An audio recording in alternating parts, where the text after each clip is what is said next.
Hundreds of people have been killed in the fighting in Suweida province. Syria's interim government, which took over after the fall of the Assad regime, now faces the challenge of unifying a country divided along ethnic and religious lines.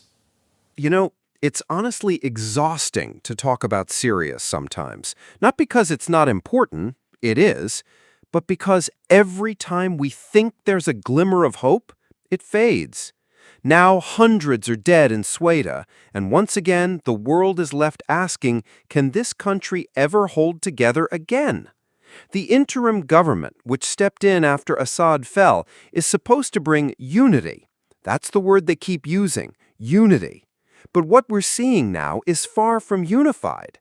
The Druze and Bedouin tribes are in armed conflict. Israel is bombing Damascus, and the government is caught between promising peace and failing to act decisively. Let's talk about President Ahmed al-sharaa for a second. His speech had all the right words. He said the Druze are a part of Syria's fabric, that Syria belongs to all Syrians, that it's a homeland everyone dreams of rebuilding. But words without action are empty. And that's the issue right now. Syria doesn't just need speeches. It needs leadership, strong, unifying leadership. It needs real reconciliation, not just PR statements on state-run media. What good is a state for everyone if your neighbors are burning your village down the next morning? Look, it's easy to point fingers. Some blame the Druze, some blame the Bedouins, some blame Israel. But here's what people aren't saying loudly enough. Syria is bleeding from within, and no external actor, no ceasefire, no diplomatic handshake is going to change that unless Syrians themselves come to terms with the truth. This country is deeply divided. Let's break this down. Syria has over 24 million people. Half are Arabs.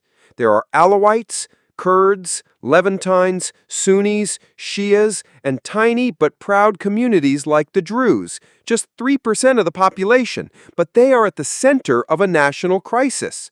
How did we get here? We're still seeing the wounds of Assad's regime. Decades of oppression, favoritism, and brutality. The fall of the regime didn't fix anything. It just uncovered the rot. And now, what, a 3-day massacre in March killed 1,500 Alawites? That's not a civil war casualty count, that's genocide levels. And groups tied to the current government are allegedly responsible?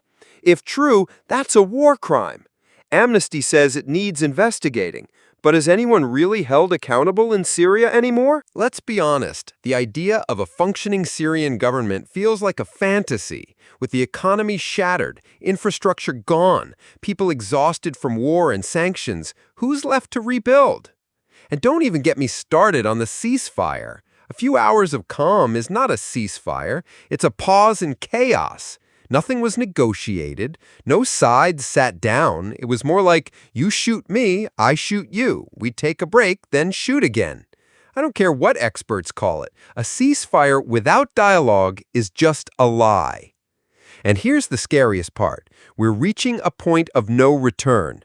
The Bedouins are mobilizing. Fighters from across the country are flocking to Suweida. These are not coordinated armies. These are tribal militias fueled by revenge, not strategy. And that's the kind of chaos you can't contain with diplomacy.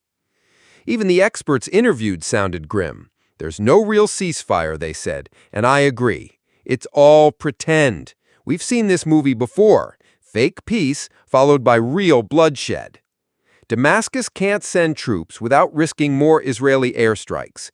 Israel doesn't want the Syrian army in the south, and the United States is somewhere in the background allegedly trying to hold this fragile thing together with tape and whispers. So what happens next? If Damascus doesn't act, people die. If Damascus does act, it gets bombed. It's a damned if you do, damned if you don't scenario. This isn't governance, it's survival. Then we heard from Ibrahim at the Atlantic Council. He says what many fear but don't want to say aloud. Syria's collapse will affect the whole region. If Syria falls deeper into civil conflict, the instability will spread to Lebanon, Iraq, Jordan. Refugees, weapons, militias. These things don't stay behind borders. And then there's Israel. Israel has made it clear they won't accept a militarized Syrian south, but by enforcing that, they're also ensuring that Syria can't police its own territory. So now you've got a vacuum, exactly the kind of space where terrorist groups thrive. Now, some voices still believe in a national dialogue, and to be fair, that's the only real path forward. But let's be real. Who actually trusts this government? Who believes al-sharaa, a former member of an al-Qaeda-linked group, can be a president for all Syrians? Even the Syrian YouTuber from Canada said it. There's too much suspicion, too much bad blood. He pointed out how Israel's strikes might be a message that they don't trust al-sharaa either, that they want him gone. And with the United States, Turkey, and the Gulf states trying to mediate from behind the scenes, we're seeing too many cooks in the kitchen and no clear recipe for peace. And then there's this heartbreaking fact. No one really wants to listen to each other. That's the core issue. Every group feels betrayed. Every faction wants power. And those who want peace are caught in the middle, dying in crossfire. It's hard to talk about trust when bodies are being dragged from rubble, when war crimes go unpunished, when victims become perpetrators in the next cycle of violence. So what do I think? I think Syria stands on the edge of collapse, not because of one side or one faction, but because no one has the courage to stop fighting. Real peace takes sacrifice. It takes letting go of old grudges. It takes honesty. al-sharaa can promise protection all day long, but until that promise includes accountability, representation, and a real seat at the table for all communities, nothing will change. If the world wants a peaceful Syria, we have to stop playing sides. We have to support dialogue over dominance, inclusion over identity politics, and justice over revenge. The Syrian people deserve better than this cycle, and it's time the leaders, whether they sit in Damascus, Tel Aviv, Washington, or Riyadh, stop gambling with their lives, because at the end of the day, it's the people who pay the price.